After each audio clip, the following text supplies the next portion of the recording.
You would have thought that continental Europeans would support Volodymyr Zelensky in his war effort to defend his country from the Russian regime.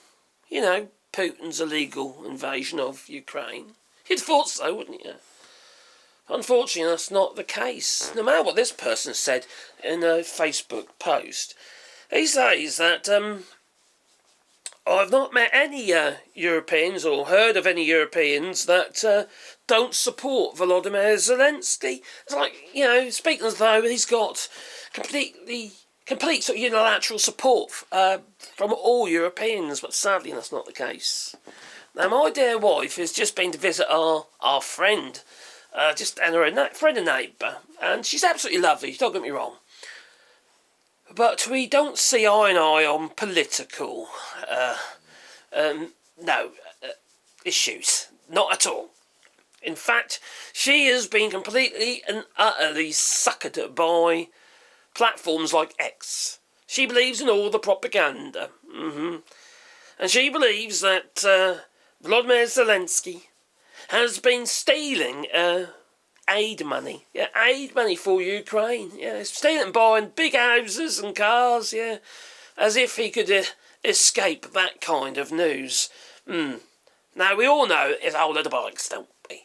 Now, Volodymyr Zelensky was probably fairly wealthy before he even became the president of Ukraine. He was a TV celebrity after all in Ukraine, so she has done quite well for himself. I don't think that's even a bit of an issue, but she's got no problem whatsoever with the fact that Putin has also got loads of cars and houses, in fact a giant mansion that apparently is worth about $1 billion, paid for by the Russian people. That's okay, apparently.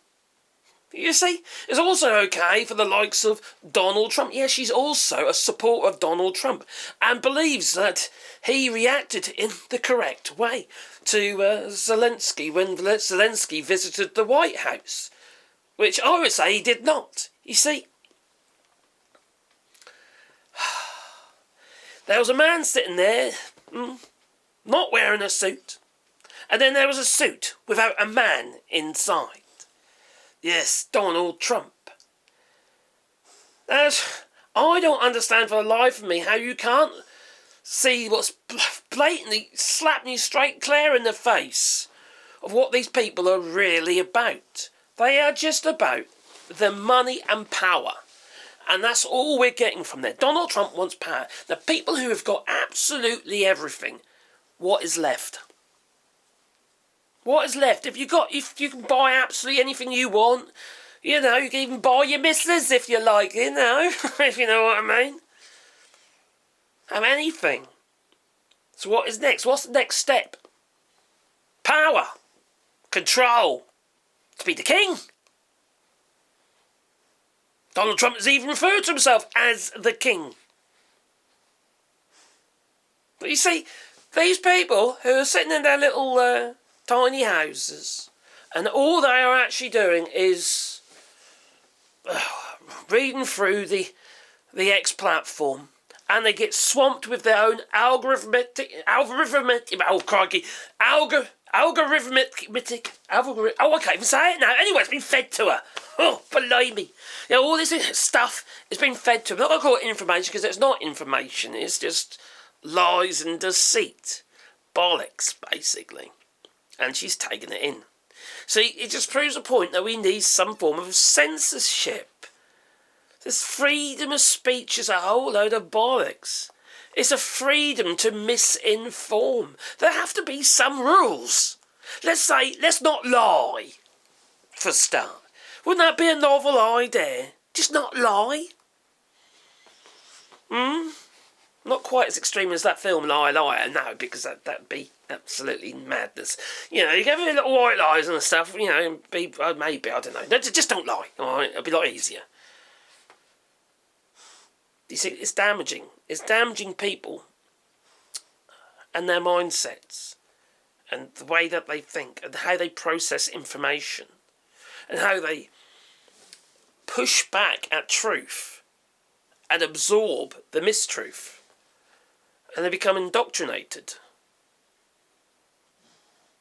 conditioned to believe in a certain way, to think a certain way.